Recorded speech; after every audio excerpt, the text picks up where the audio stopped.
आज हम फ्रैक्शंस करने जा रहे हैं, यानी कि भिन्न, जिसको हम पी एन क्यू के फॉर्म में लिख सकते हैं, यानी कि अंश और हर, न्यूमिनेटर एंड डिनोमिनेटर के फॉर्म में। तो भिन्न जो है 3 प्रकार की होती है: उचित भिन्न, अनुचित भिन्न एंड मिश्रित भिन्न, यानी कि proper fraction, improper fraction and mixed fraction. रखिएगा, प्रॉपर फ्रैक्शन वह फ्रैक्शन होता है जिसका न्यूमिनेटर जो होता है ना, न्यूमिनेटर समझते हैं ना, अंश की बात कर रहा हूं, अंश ये है ना, जिसका न्यूमिनेटर हमेशा छोटा होता है डिनोमिनेटर से, डिनोमिनेटर यानी कि 4 से। इसी तरीके से मैं एक एग्जांपल और आपके सामने ले लेता हूं, जैसे कि मैंने अगले एग्जांपल में यहां पर लिख दिया 17/88, 17/88। तो आप देखेंगे तो न्यूमिनेटर यानी कि 17 जो है वो छोटा है, यानी कि लेस देन है किससे, इसके डिनोमिनेटर से, यानी कि 88 से 88 से। तो ये इसकी पहचान है प्रॉपर फ्रैक्शन की, कि उसका न्यूमिनेटर हमेशा छोटा होगा किससे, डिनोमिनेटर से। राधे राधे ममता जी। इसमें मैंने लिख दिया 13/27। अगेन आप देखोगे तो 13 जो न्यूमिनेटर है ना, न्यूमिनेटर वो छोटा है, लेस देन है किससे, उसके डिनोमिनेटर से, यानी कि 27 से। तो ये सारे के सारे जो एग्जांपल्स मैंने लिखे हैं ये किसको डिनोट करते हैं, प्रॉपर फ्रैक्शन को दर्शाते हैं। समझ ही गए होंगे अनुचित कैसा होगा, जो अनुचित करने लग जाए, जो बात उचित ना हो। अब जैसे इसमें 3/4 लिखा था, तो 3 में 4 का भाग नहीं जा रहा था, इसीलिए तो ये फ्रैक्शन बना था, तो ये उचित था। लेकिन यहीं पर यदि मैं 4/3 लिख दूं तो आप कहोगे सर 4 में तो 3 का भाग चला जाएगा, वो बात अलग है कि दशमलव में जाएगा, लेकिन चला जाएगा कि नहीं चला जाएगा। तो इसका मतलब ये अनुचित बात करना है, अनुचित यानी कि इम्प्रॉपर है। तो याद रखिएगा, यहां पर मैं लिख देता हूं, जब न्यूमिनेटर बड़ा हो, जब न्यूमिनेटर यानी कि अंश बड़ा हो हर से, तो ऐसे केस में, जब न्यूमिनेटर बड़ा हो डिनोमिनेटर से, तो ऐसे केस में जो भिन्न बना वो कौन सा भिन्न कहलाता है, इम्प्रॉपर यानी कि अनुचित भिन्न कहलाता है। क्या ये बात समझ में आ गई आपको? 5। तो आप देखो इस बार भी न्यूमिनेटर 8 जो कि बड़ा है, किससे, डिनोमिनेटर 5 से, तो ये अनुचित भिन्न की श्रेणी में आएगा।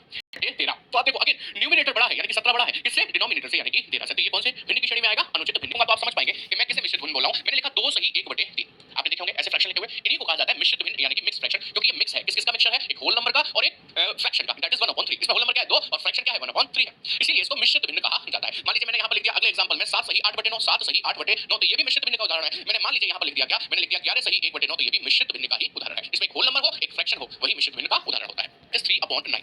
तो इसको आप सिंपलीफाई करेंगे, मैं आपसे कहता हूं सिंपलीफाई करिए, तो ये सिंपलीफाई होगा कैसे, तो सर ये ऐसे सिंपलीफाई होगा कि एक ही संख्या जिससे न्यूमिनेटर करता हो और उसी से डिनोमिनेटर करता हो, तो 3 से 3 एकम 3 एक बार कट गया, और 3 दिया 9 3 बार कट गया, तो ये सिंपलेस्ट फॉर्म में आ गया, दैट इज 1/3। तो हमने इसको क्या कर दिया, सिंपलीफाई कर दिया, फ्रैक्शन सिंपलीफाई हो गया। जैसे 25/10, मैंने यहाँ पर एक नंबर लिख दिया 25/10। आप इसे सिंपलेस्ट फॉर्म में लेकर आएंगे तो कैसे लेकर आएंगे बताइए, 25 किससे कटेगा, किससे 5 से, और 10 भी कटेगा 5 से, तो बच्चा 25 5 बार कट गया और 5 दूनी 10, तो इसकी सिंपलेस्ट फॉर्म क्या हो गई, 5/2 हो गई। क्या ये बात समझ में आ गई? 6/14। बताइए ये दोनों संख्याएं किस बड़े से बड़े नंबर से कट रही हैं, तो आप कहेंगे सर 2 से कट रही है, 2 से 36 कटेगा 18 बार, और 2 से 14 कटेगा 7 बार, क्या अब ये कटेगा नहीं, तो ये सिंपलेस्ट फॉर्म में आ गया। सिंपलेस्ट फॉर्म फ्रैक्शन की वो फॉर्म है जिसमें न्यूमिनेटर और डिनोमिनेटर किसी एक कॉमन नंबर से कटना बंद करते हैं, यानी कि उसका कोई और हाँ में लेकर आना हो, तो आपको क्या करना होगा, आपसे कहा जाए किसी बिंदु को सिंपलेस्ट फॉर्म में कन्वर्ट कीजिए। मैंने इस बार आपसे लिख दिया लेट्स से 81/27 लिख दिया, इसे सिंपलेस्ट फॉर्म में लेकर आना है। तो आप देखो ये 9 का मल्टीपल है, ये भी 9 का मल्टीपल है, तो यदि मैं इसको 9 से काटूं, 9 9 में 81, 9 बार कट गया है ना, और ये 9 दिया 27 कट गया, और ये 3 से 3 बार कट गया, यानी कि इसकी सिंपलेस्ट फॉर्म हो गई 3। आप इसे 3/1 भी कह सकते हैं। 27 की 81 होता है, वैसे डायरेक्ट भी कर सकता था। ठीक पढ़ रहे हैं तो इसका मतलब क्या है, हम इसे 7 सही 8/9 पढ़ रहे हैं, तो इसका मतलब क्या है ना, इस बात को समझाने के लिए मैं आपको आगे लेके चलता हूं। जैसे मिश्रित भिन्न समझा रहा हूं, ध्यान दीजिएगा, मिश्रित भिन्न ही समझा रहा हूं आपको। मिश्रित भिन्न 1/3 मैंने लिख दिया, 2 सही 1/3, इसका मतलब क्या है, सबसे पहले आप इस बात को समझिए। 2 सही 1/3 का तात्पर्य होता है कि इस 2 में जुड़ेगा, क्या जुड़ेगा, कि ये वाला 1/3 जुड़ेगा। अब इस 2 में ये 1/3 जुड़ेगा कैसे, तो आपको पता है कि इसके नीचे डिनोमिनेटर नहीं है, तो मैं उसे 1 ले लेता हूं, है ना, और इसका एलसीएम 3 ले लेता हूं, ये 3 दूनी 6 हो गया, और ये 3 से 3 एक बार कट गया, 1 का गुणा 1 से हुआ 1 हो गया, ये कितना बन गया 7/3 बन गया। इसका मतलब है यदि 2 सही 1/3 लिखा है, तो इसे हम मिश्रित भिन्न से कौन सा भिन्न बना रहे हैं, इम्प्रॉपर भिन्न बना रहे हैं, तो वो 7/3 बन जाएगा। लेकिन इतना कुछ करने की जरूरत ही नहीं है। अच्छा ठीक है अनीता, इतना कुछ करने की जरूरत ही नहीं है। ये जो 2 सही 1/3 था ना, इसको आप डायरेक्टली P/Q की फॉर्म में लाना चाहते हैं, तो आप सिर्फ इतना करिए, इस 3 का गुणा 2 में करिए, 3 दूनी 6, और उसमें ये वाला 1 जोड़ दीजिए, 6 और 1 7 7 हो गया। अपॉन में जो आपका डिनोमिनेटर पहले था वही अभी भी लिखना है, तो ये क्या बन जाएगा 7/3 बन जाएगा। बोलो बात समझ में आई कि नहीं है। मैं क्या एग्जांपल लिया आपके सामने, मैंने एक अगला एग्जांपल लिया, ठीक है, मिश्रित भिन्न का ही। मैंने यहाँ पर लिख दिया 2 सही 3/4, तो मैंने अभी आपको सिखाया इसे इम्प्रॉपर फ्रैक्शन बनाना है, P/Q की फॉर्म में लाना है, तो कैसे लाएंगे, सिंपल सा एक तरीका, दैट इज कि आप इस 4 का गुणा 2 में करें, 4 दूनी 8, और इस 8 में ये वाला 3 जोड़ दें, तो 8 और 3 कितना हो गया सर 11, तो ये 11 और बटे में जो 4 था वो रहेगा, तो ये P/Q की फॉर्म में आ गया 11/4। मैंने यहाँ पर अगले एग्जांपल में लिख दिया, लेट्स से मैंने लिख दिया 10 सही 12/13। बताइए इसे P/Q की फॉर्म में लाना है तो कैसे आएगा, इसे 13 का गुणा 10 में कर दो, 13 गुणा 10 130, 130 में ये वाला 12 जोड़ दो 142, 142 तो बन गया न्यूमिनेटर, और डिवाइडेड बाय डिनोमिनेटर वही रहता है जो था, यानी कि 13, तो ये आपका P/Q की फॉर्म में आ गया। मान लीजिए मैंने आपसे अगले एग्जांपल में कहा कि 17 सही 3/4 को P/Q की फॉर्म में लाओ, मिक्स फ्रैक्शन है, इसे P/Q की फॉर्म में लाओ, इम्प्रॉपर फ्रैक्शन बनाओ, तो कैसे बनेगा बताइए जरा, जल्दी से कमेंट करके दे दो मुझे फटाफट से, कमेंट कर दो। 60 होते हैं, ये 4 का गुणा 17 में क्या 17 चौके 68, 68 में 3 जोड़ूंगा तो कितना होगा 71, और डिनोमिनेटर जो था वही रहेगा, यानी कि 4, तो आपका P/Q की फॉर्म में आ गया 71/4। अब जल्दी से हम लोग इनके ऑपरेशंस को समझेंगे, यानी कि जब भिन्नों का आपस में गुणा होता है तो कैसे होता है, भिन्नों को आपस में घटाया जाता है तो कैसे घटता है, भिन्नों में डिवाइड किया जाए भाग लगाया जाए तो कैसे लगाया जाता है, भिन्नों को जोड़ा कैसे जाता है, इन सभी के बारे में समझेंगे। मल्टीप्लिकेशन ऑफ फ्रैक्शंस, फ्रैक्शंस की तो पढ़ा है हम लोग, यानी कि भिन्नों की बात ही तो करते हैं। यानी कि हिंदी में कहूं तो हम लोग क्या पढ़ने जा रहे हैं अब, ठीक है, चलिए हेडिंग डालेंगे सभी लोग और भिन्नों का सवाल गुणा। देखेंगे। सबसे पहले आसान से सवाल से समझाने की कोशिश करता हूं कि भिन्नों के कई तरीके हैं, जैसे कि एक होल नंबर के साथ भिन्न का गुणा कर दूं, एक तरीका। दूसरा तरीका क्या है कि भिन्न का गुणा भिन्न से ही कर दूं, ये दो तरीके हैं आपके। पहले होल नंबर से करते हैं, जैसे मैंने एक एग्जांपल ये लिया, मैंने आपसे कहा 3 का गुणा यदि 7/2 से करना हो तो रिजल्ट क्या आएगा, मींस गुणनफल क्या आएगा। तो इसमें कभी कंफ्यूजन नहीं होना आपको, इसमें कभी कंफ्यूज नहीं होना आपको, आपको सिंपली एक बात समझनी है कि देखो भाई, जैसे ये 3 लिखा हुआ है, इसे थोड़ा सा ऊपर लिख देता हूं, आपको बेहतर समझाने के लिए। 3 का गुणा 7/2 से होना है, तो आपको सिर्फ इतना समझना है कि ये 3 के नीचे एक 1 होता है कि नहीं होता है। बाय डिफॉल्ट मानकर चलते हैं, ऐसे कि नहीं चलते हैं। अब बस आपको न्यूमरेटर का गुणा न्यूमरेटर से करना है, यानी कि 7 का 3 से, 7 दिया कितना हुआ 21, और डिनोमिनेटर का गुणा डिनोमिनेटर से करना है, यानी कि हर का गुणा हर से करना है, तो 2 एकम 2 हो गया। तो ये आपका p अपॉन q की फॉर्म में भी आ गया और गुणनफल भी आ गया, दोनों होल नंबर और भिन्न का। क्या ये बात समझ में आ गई कि नहीं? अगले एग्जांपल में यहां पर कह दिया, मान लीजिए मैंने अगले एग्जांपल में आपसे यहां पर कह दिया व्हाट, मैंने आपसे कहा अब आप मुझे 4 का गुणा करके दिखाओ 7/8 से। आप वही करोगे जो मैंने सिखाया कि सर हम इसके नीचे 1 मान लेंगे, न्यूमरेटर का गुणा न्यूमरेटर से, 7 चौके कितना हो गया, इस 28, डिनोमिनेटर का डिनोमिनेटर से, यानी कि 1 का गुणा 8 से, 1 8 8 हो गया। लेकिन इसे फर्दर सिंपलीफाई करूं तो भाई 4 से कटेगा 2 बार और 4 से कटेगा 7 बार, तो एक्चुअली इसका गुणनफल फ्रैक्शन में जो दिखाई देगा वो 7/2 दिखाई देगा कि नहीं देगा? बट नहीं चाहिए व्हाट कि हमने एक तरीका तो ये था इसे सॉल्व करने का, सेम सवाल को नीचे लिख रहा हूं। क्या था सवाल? 4 का गुणा 7/8 से करने को कहा था।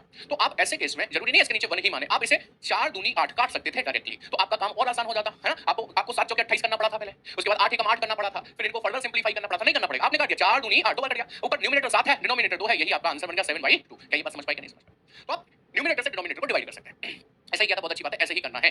अगला सवाल मैं आपके सामने लिख रहा हूं, ध्यान से देखिएगा। मान लीजिए फ्रैक्शन का ही मल्टीप्लाई फ्रैक्शन से आ जाए, तो जैसे कि मैंने इस बार आपके सामने सवाल लिख दिया, लेट्स से 3/7 मल्टीप्लाई विद 5/9। सबसे पहले ये देखो, क्या किसी से कोई भी नंबर कट सकता है? कोई किसी का गुणज है, मल्टीपल है तो नहीं है, तो बस वही काम करिए जो सिखाया था, न्यूमरेटर का गुणा न्यूमरेटर से, यानी कि 3 पंजे 15, डिनोमिनेटर का डिनोमिनेटर से 7 9 63 हो गया। क्या अभी ये किसी नंबर से कट पाएगा? अरे मैंने देखा ही नहीं, अरे मैंने जानबूझकर नहीं देखा, क्योंकि मैं आपको दोनों तरीके से सिखाना चाहता हूं। बताओ 3 से कट रहा है कि नहीं? 5 बार 3 से कट रहा है कि नहीं? कितनी बार? 3 दूनी 6, 3 दूनी 6 और 3 एकम 3, यानी कि आंसर कितना बनेगा? ये 5/21। क्या बात समझ में आई? अच्छा, आप क्या कर सकते थे कि सर 3 तिया 9 कट गया, 3 बार कट गया, मतलब ये हो गया 7 तिया 21 ऊपर है 5, तो इसका डायरेक्ट आंसर आ सकता था 5/21। क्या ये बात समझ में आई? आई होप आई गई होगी। तो अगला सवाल आप ही ने करके दिखाना, भाई मैं नहीं करके दिखाऊंगा बार बार। 7 गुणा let's say 3/4 multiply with 2/5 multiply with 9/2। मैंने एक होल नंबर भी दे दिया, कुछ फ्रैक्शंस भी दे दिए, इनका आपस में मल्टीप्लाई करने को आपसे कह दिया। कोई बात नहीं है, मौसम साफ साफ कट ही रहा है ना? क्या कुछ और कट रहा है? मेरे ख्याल से तो कुछ नहीं कट रहा भाई। 7 तिया 21 हो गया, 21 का गुणा 9 से करो भाई, न्यूमरेटर है ना ये 7, ये 3 और ये 9 न्यूमरेटर है ना। बताइए 9 तिया 27 कर लीजिए, कुछ भी कर लीजिए, 7 तिया 21 हो गया, 21 में गुणा 9 का करेंगे, 9 9 दूनी 18, 189 हो गया, है ना? न्यूमरेटर का गुणा कितना हो गया? 189 डिवाइडेड बाय डिनोमिनेटर कुछ बच रहा है, हां सर ये बच रहा है 4 पंजे 20 हो गया। क्या ये फर्दर किसी से कटेगा? नहीं सर, कटता तो हम यहीं पर काट चुके होते हैं, वो नहीं कटेगा, दैट इज 189/20। ये आपका इसका गुणनफल कहलाएगा। क्या ये बात समझ में आ गई सभी की? नेक्स्ट है, जैसे मैंने आपसे कहा 2/3 गुणा 13/12 गुणा, मैंने कहा 24/7 कर लेते हैं, चलिए उसके बाद गुणा 21/26 कर लेते हैं। अब बताइए कि इसका गुणनफल क्या आएगा? कीजिए कमेंट फटाफट से। सबसे पहले देखो जी, 12 दूनी 24, 2 बार कट गया। अच्छा, उसके बाद 7 तिया 21, 3 बार कट गया, और सर ये वाले 3 से ये वाला 3 भी कट गया। अच्छा, ये 13 दूनी 26, 2 बार कट गया, इस वाले 2 से सर ये वाला 2 भी कट गया। अब आप देख लो सब कटा फिटा पड़ा है, सिर्फ जिंदा कौन बचा है? तो सिर्फ जिंदा कौन बचा है? तो वही आपका आंसर है। इसे आप 2 कह लीजिए या 2/1 कह लीजिए, कोई दिक्कत नहीं है। कुछ भी हेडिंग डालेंगे, पेपर पेन लेकर जब आप बैठते हैं ना पढ़ने के लिए, तो उसकी फीलिंग ये लगाती है। सिर्फ आंखों से देखकर खत्म करना चाहते हैं, तो उसकी फीलिंग तो तुम्हें पता है, पेपर में नजर आती है। फिर डिवीजन ऑफ फ्रैक्शंस को हिंदी में कहेंगे भिन्नों का भाग, भिन्नों का भाग, भिन्नों का भाग। ठीक है, अच्छा एग्जांपल लिखूंगा। ठीक है, मैंने लिख दिया यहां पर एग्जांपल। मैंने आपसे कहा कि 2/3 को डिवाइड करिए, डिवाइड का चिन्ह यही होता है, 2/3 को डिवाइड करिए 4/5 से, और बताइए कि रिजल्ट क्या आएगा। भाई कैसे होता है? यश वारियर करें, समझते हैं कि ये हो क्या रहा है। सर ये जो 2/3 है ना, इसको हम भाग दे रहे हैं, इसमें हम भाग लगा रहे हैं। किससे लगा रहे हैं? सर 4/5 से। तो जिससे भाग लगाते हो उसे नीचे ही तो रखते हो, तो रखो। किसे रखोगे नीचे? सर 4/5 को रखेंगे नीचे, रख दिया।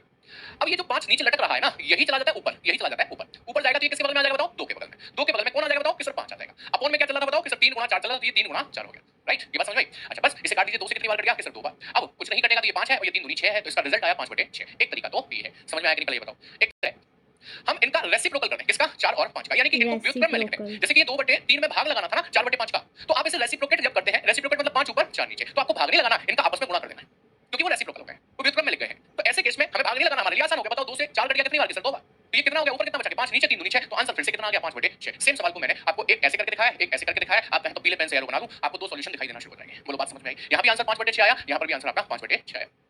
तो आप या तो ऐसे कर लो, या फिर जो सेकंड वाला फ्रैक्शन है उसे व्युत्क्रम में लिख लो, यानी कि उसको रेसिप्रोकेट करो, उसका रेसिप्रोकल लिख लो।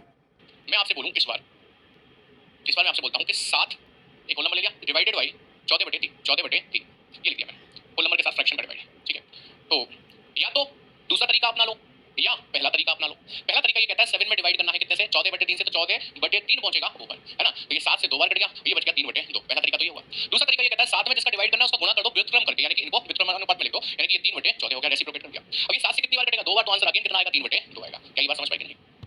देखो शॉर्ट तरीके पे चलेंगे, ठीक है? शॉर्ट तरीका क्या कहता है? 7/3 में डिवाइड करना है तो आप गुणा कर लो, कितने का? 9/11 का? नहीं सर 11/9 का। इसमें डिवाइड करना है 3/2 से, आप गुणा करो, कितने से? 3/2 से? नहीं 2/3 से करेंगे। ठीक है, ये कितना हो गया बताइए? 11 दूनी 22, नहीं कट रहा किसी से भी? एक मिनट रुकिएगा, 7/3 में आपने गुणा कर लेना है 11/9 से। तो ये हो जाएगा आपका, हाँ नहीं सही है, सही आ रहा है, कोई दिक्कत नहीं है। ये हो गया 77, 77 दूनी कितना हो गया 140 और 14 154 154 डिवाइडेड बाई 9 या 27 दिया 81। क्या आपका आंसर भी 154/81 आया कि नहीं, कमेंट करके बता देना। जैसे मैंने यहाँ पर एक सवाल और लिख दिया आपके लिए, 7/27 डिवाइडेड बाई 5/81 डिवाइडेड बाई 3/7। बताइए इसका आंसर क्या निकलेगा? 154/81। क्या बताया अभी मैंने आपको कि आपको 7/27 में मल्टीप्लाई करना है, किससे? 5/81 से नहीं, 81/5 से। उसके बाद इसमें फिर मल्टीप्लाई करना है 3/7 से नहीं, 7/3 से। ठीक है, तो 27 दिया 81 हो गया, ये 3 से 3 कट गया, 7 7 जा 49 ऊपर और 5 नीचे। क्या बात कर रहे थे भाई आप लोग? आंसर आएगा 49/5। डिवाइड करना सीखे। अब आते हैं मोस्ट इंपोर्टेंट, मल्टीप्लाई सीख लिया आपने, डिवाइड सीख लिया। अब मोस्ट इंपोर्टेंट पार्ट है जिसकी सबसे ज्यादा जरूरत पड़ती है फ्रैक्शन में, वो है एडिशन ऑफ फ्रैक्शन, यानी कि भिन्नों को जोड़ना सीखेंगे हम लोग। सीखेंगे क्या? Addition, addition of fraction, addition of fraction. इस बार हम भिन्नों को जोड़ना सीखेंगे। क्या करेंगे? भिन्नों को जोड़ना सीखेंगे, भिन्नों को जोड़ना सीखेंगे। कैसे जोड़ते हैं? देखो ये काम खत्म हो जाए फिर हम डेसिमल पे आएंगे, और डेसिमल भी खत्म हो जाए उसके बाद हम प्रैक्टिस पर आएंगे। प्रैक्टिस किसकी? प्रीवियस ईयर क्वेश्चंस की प्रैक्टिस कराऊंगा, ध्यान रखिएगा, प्रीवियस ईयर क्वेश्चंस की प्रैक्टिस कराऊंगा। मैंने आपसे कहा कि 2/3 के साथ जोड़ दीजिए 7/3 को, 7/3 को। तो ये दोनों के दोनों फ्रैक्शन है और दोनों को ऐड करने के लिए कहा जा रहा है। तो सबसे पहला काम क्या है? हाँ जी, काम ये है कि आप ये देखो कि क्या दोनों के डिनोमिनेटर समान है। यदि दोनों के डिनोमिनेटर समान है, मेरी शब्दों पर ध्यान देना, उल्टा मत समझ लेना, मैं न्यूमरेटर की बात नहीं कर रहा हूं। यदि दोनों फ्रैक्शन के डिनोमिनेटर समान है, 3 है और 3 है, तो बहुत ही आसान है इन दोनों को जोड़ना। कैसे जोड़ेगा? कि आप इन दोनों फ्रैक्शन के न्यूमरेटर को न्यूमरेटर से जोड़ दो। तो ये 7 और ये 2, 7 और 2 कितना हो गया? 9। और जो डिनोमिनेटर है वो सेम है, तो उसे नीचे रख दो। अब दो डिनोमिनेटर थे, एक 3 यहां था, यहां था, 2 बार नहीं लिखते हैं, एक ही बार लिखते हैं 3 को। बस 3 से 9 कितनी बार कटेगा? कि सर 3 बार, तो आपका आंसर आ गया। इनका योगफल कितना आएगा? 3 आएगा। कमेंट करके बताएंगे जरा मुझे। हमने फ्रैक्शन के साथ फ्रैक्शन को जोड़ा, ध्यान दीजिएगा। मैंने आपसे कहा 31/17 प्लस 63/17। तो आपने सिर्फ क्या देखना है कि डिनोमिनेटर सेम है, 17 और 17 है, तो कुछ नहीं करना, ऊपर वाले न्यूमरेटर को न्यूमरेटर से जोड़ दीजिए। देखो 3 और 1 4 लिखेंगे, 6 और 3 9 लिखेंगे, अपॉन जो डिनोमिनेटर था ना दोनों का सेम ही तो था, उसे एज इट इज लिख दो, मतलब 17 को एज इट इज लिख दीजिए। 94/17, ये आपका एडिशन आ गया, योगफल आ गया इसका। इस तरह हर बार जरूरी है क्या हमेशा 17 17 हमेशा 3 3 आए? नहीं, बिल्कुल भी जरूरी नहीं है। ऐसे भी आ सकते हैं कि मैंने यहां पर लिख दिया 7/3 प्लस 7/6। देखना क्या डिनोमिनेटर समान है? नहीं है ना, सिर्फ न्यूमरेटर समान है। लाओ जोड़ दो क्या इसको? नहीं, मैंने आपसे शुरुआत में कहा था, मेरे शब्दों पर ध्यान देना कि जब डिनोमिनेटर समान होता है तो न्यूमरेटर को जोड़ दो, बस आपका एडिशन हो गया। यहाँ पर डिनोमिनेटर समान नहीं, मींस हर समान नहीं, अंश समान होने से कोई फर्क नहीं पड़ता, हर समान होना चाहिए। अब हर तो समान है नहीं, तो ऐसे केस में हम इनको कैसे जोड़ पाएंगे? तो उसके दो तरीके हैं। पहला तरीका कि ये 7/3 है, ये 7/6 है, मींस इसका हर 3 है, इसका हर 6 है। तो क्या मैं 3 को 6 बना सकता हूँ? यहाँ से बना सकते हैं। कैसे बनेगा? कि सर 3 में गुणा कर लीजिए 2 का, तो 3 दूनी 6 बन जाएगा। लेकिन ये ऊपर वाला उधम मचाएगा, जैसा तुमने से 2 रुपए दिए तो दिए कैसे, आपने इसको दुगना किया तो किया कैसे? मैं भी तो बैठा हूं इसके चांद पर, भाई तू भी दुगना हो जा। कहने का तात्पर्य ये है जब आप हर को दुगना करोगे तो अंश को भी दुगना करना पड़ेगा, उधम करेगा, है ना? तो कलेश से बचो, ऐसा काम करो जिससे कि दोनों संतुष्ट रहें। दोनों को संतुष्ट करना जरूरी है। अभी बताओ, ये 7 दूनी 14 हो गया ऊपर, नीचे क्या हो गया? 3 दूनी 6 हो गया, प्लस ये तो 7/6 था तो है। अब जो शुरुआत से बता रहा हूं, डिनोमिनेटर समान हो तो दोनों को जोड़ दो, डिनोमिनेटर समान हो दोनों को जोड़ दो, डिनोमिनेटर समान है दोनों को जोड़ दो। 14 और 7 कितना हो गया बताओ? 21। अपॉन में कितना है? सर जो डिनोमिनेटर है वो एक वाला दिया जाता है, यानी कि 21/6 आंसर आ गया। पहला तरीका समझ में आ गई बात? नहीं आ क्या ये बात समझ में आ गई कि नहीं? तरीका क्या है इसी सवाल को सॉल्व करने का? सवाल है आपके सामने क्या? 7/3 को जोड़ना है किसके साथ? 7/6 के साथ। ये तो ना आपका सवाल। तो आप अभी तो छोटी छोटी संख्याएं हैं इसलिए आपने इनको 6 के पास पहुंचा दिया, अभी आगे जाकर बड़ी बड़ी संख्याएं आएंगी, तब ये तरीका थोड़ा सा लेंथी हो जाएगा। तो हम क्या करते हैं, ये जो 3 है और ये जो 6 है इसका एलसीएम लेते हैं। एलसीएम 3 और 6 का कैसे लेंगे क्या आप जानते हैं? अभाज्य गुणनखंड करने होंगे, मतलब एक ऐसा छोटे से छोटा नंबर जो इनको काटे। तो ये सबसे छोटा नंबर अभाज्य संख्या में 2 होगा, वो 3 को तो नहीं काट पाएगा, उसे एज इट इज लिख दो, लेकिन 6 को काट देगा 2 कितनी बार? 3 बार। अब इसके बाद 2 से तो काम नहीं चलेगा, 3 को ले लो, ये भी अभाज्य संख्या है। 3 एकम 3 और 3 एकम 3, बताओ 1 1 हो गया। जैसे 1 1 हो जाए हमारा काम खत्म है। तो आप देखो ये 2 और ये 3 इनका आपस में गुणा कर दे तो 2 3 6, ये हमारा क्या कहलाएगा? एलसीएम कहलाएगा। एलसीएम वो छोटी से छोटी संख्या होती है जो दी गई दोनों संख्याओं से क्या हो जाए? डिवाइड हो जाए, वही एलसीएम होती है। ठीक है, तो हमने क्या किया कि इनका एलसीएम लिया 6 और 3 का, कितना आया था कि सर 6 आया था, तो 6 यहां पर लिख लिया, 6 यहां पर लिख लिया। अब 3 से 6 कितनी बार कटेगा? सर 3 दूनी 6, 2 बार कटेगा। वो 2 का गुणा इस 7 में कर देंगे, मैं इस स्टेप को लिख भी देता हूं। उस 2 का गुणा किससे कर रहे हैं? इस वाले 7 से कर रहे हैं, प्लस 6 का भाग 6 में लगाओ, कितनी बार जाएगा? 6 एकम 6, एक बार। उस 1 का गुणा ऊपर वाले 7 से करेंगे, यानी कि 7 गुणा 1 लिखेंगे। इसी बार लिख रहा हूं, अगली बार नहीं लिखूंगा इसको। अब बताइए ये कितना हुआ? 7 दूनी 14, ये कितना हुआ? 7 एकम 7, 14 और 7 कितना हुआ? सर 21 बटे कितना हुआ? 6। तो फिर से आपका आंसर कितना आ गया? 21/6 का ही 21/6 आ गया। आपको भी लेंथी लग रहा होगा क्योंकि मैंने ये सारे स्टेप लिखे हैं, बट वो आपके लिए लिखे हैं, जो बिल्कुल कमजोर है ना उनके लिए लिखे, जाकर आपको भूलने की जरूरत नहीं है, आप देखकर समझ पाएंगे। 24, ठीक है, इसमें आप जोड़ दो लेट से 9/6 जोड़ दो, और इसमें आप जोड़ दो लेट से 17/48। तो कैसे जोड़ोगे? क्या अब आप 24 को 48 बनाओगे या 6 को 48 बनाओगे? उसमें ज्यादा समय लग जाएगा गुणा करने में, है ना? इससे बढ़िया क्या है, 24 6 और 48 का एलसीएम ले लो। किसका? 24 का 6 का 48 का एलसीएम ले लो। मैं फटाफट से लेकर बता रहा हूं, उसके बाद शॉर्ट में भी बता दूंगा। 2 से काटेंगे 12 बार, 3 बार 24 बार कटेगा। 2 से काटेंगे तो 2 से काटेंगे 6 बार, ये कटेगा ही नहीं, ये कटेगा 12 बार। फिर 2 से काटेंगे तो ये 3 बार कटेगा, ये कटेगा ही नहीं, ये 6 बार कटेगा। फिर 2 से काटेंगे, ये कटेगा नहीं, ये कटेगा नहीं, ये 3 बार कटेगा। अब कैसे काटेंगे? 3 से ये एक बार, ये एक बार, ये एक बार। तो एलसीएम आया 3 दूनी 6, 6 दूनी 12, 12 दूनी 24, 24 दूनी 48 आया, एलसीएम नहीं आया। लेकिन आप ऐसे छोटे बच्चों की तरह कब तक करते रहोगे? हमने देखा 24 6 और 48 में 48 ही तो वो संख्या है जो 48 स्वयं से भी कट जाएगी, 6 से भी कट जाएगी और 24 से भी कट जाएगी, है ना? इससे छोटा यानी 48 से कोई और नंबर है ऐसा छोटा नंबर जो कि तीनों से कट जाए? नहीं कटेगा। तो हमने डायरेक्ट लिख लेना चाहिए था, कितना आया एलसीएम? 48। अच्छा भाग लगाएंगे 24 दूनी 48, 2 बार, 2 का गुणा 13 से, 13 दूनी 26। अब नहीं लिखा मैंने पिछले वाला स्टेप। अब 6 से कितनी बार कटेगा कि सर 8 बार, 8 में 72 लिखूंगा। बार 1 का गुना 17 से 17 ही लिखूंगा, बस इनको जोड़ देते हैं। जोड़िए, देखो 7 और 2 9, 9 और 6 15 की 5 हासिल 1, 1 और 1 2 और 7 9 10 11, 115/48। क्या 3 से कट रहा है? नहीं कट रहा है। तो 115/48 इसका करेक्ट योगफल बनेगा। क्या आपका आंसर भी यही आया? सबसे पहले हमने फ्रैक्शन समझा। फ्रैक्शन होता है जिसे p/q की फॉर्म में लिखा जाता है, उसे फ्रैक्शन कहते हैं। फिर हमने उसके प्रकार समझे, उचित भिन्न, अनुचित भिन्न और मिश्रित भिन्न, प्रॉपर फ्रैक्शन, इंप्रॉपर फ्रैक्शन और मिक्स्ड फ्रैक्शन। प्रॉपर फ्रैक्शन वो है जिसका न्यूमरेटर छोटा हो डिनोमिनेटर से। इंप्रॉपर वो है जिसका न्यूमरेटर बड़ा हो किससे? डिनोमिनेटर से। और मिश्रित भिन्न कुछ इस तरीके का होता है। ये सिंपलेस्ट फॉर्म सिखाई थी, फिर मिश्रित भिन्न बताया था, मिश्रित भिन्न को कैसे लिखा जाता है। उसके बाद भिन्नों के गुणा करना सिखाया, उसके बाद भिन्नों को भाग लगाना सिखाया, उसके बाद अब हम भिन्नों को क्या करना सीख रहे थे? जोड़ना सीख रहे थे।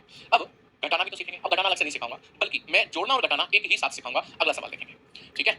जोड़ना और घटाना एक साथ सिखाऊंगा, अगला सवाल देखेंगे। जैसे कि मैंने सवाल लिख दिया 13/4 प्लस लेट्स से 17/12 माइनस, इस बार माइनस कर रहा हूं कितना, लेट्स से 7/36 कर देते हैं, 7/36 कर देते हैं। तो इसमें आपको जोड़ भी करना है और घटाव भी करना है। कैसे करेंगे? तो देखो भाई 4 12 36 में से वो छोटा नंबर बताओ जो 4 से भी डिवाइड हो जाए, 12 से भी हो जाए और 36 से भी। सर वो 36 ही है। 36 नंबर 36 से भी डिवाइड होगा, 12 से भी होगा, 4 से भी। दैट मींस इनका एलसीएम 36 आ गया। ठीक है, अच्छा 4 का भाग 36 में कितनी बार जाता है? 9 बार। 9 का गुणा 13 से करो, 13 ने मां 117 होते हैं, डायरेक्ट लिख दिया। प्लस लगा है, प्लस लगा दिया। 12 तिया 36 3 बार गया। 3 का गुणा 17 से किया, 17 तिया 51 हो गया। माइनस 36 एकम 36 एक बार गया, उस 1 का गुणा 7 से किया, 7 ही होगा। वोल्ट मास के अकॉर्डिंग सबसे पहले जोड़ने का काम होगा, तो 117 में 151 जोड़ लो तो कितना हो गया? देखो 117 में जैसे 110 और 50 160 161 168 हो गया, 168 माइनस 7 है अपॉन में 36 है, 168 में से 7 गया, 161/36 आपका करेक्ट आंसर बनेगा। इसमें जोड़ भी हो गया, घटाव भी हो गया, सब कुछ हो गया। बोलो बात समझ पाएंगे? Thank you so much.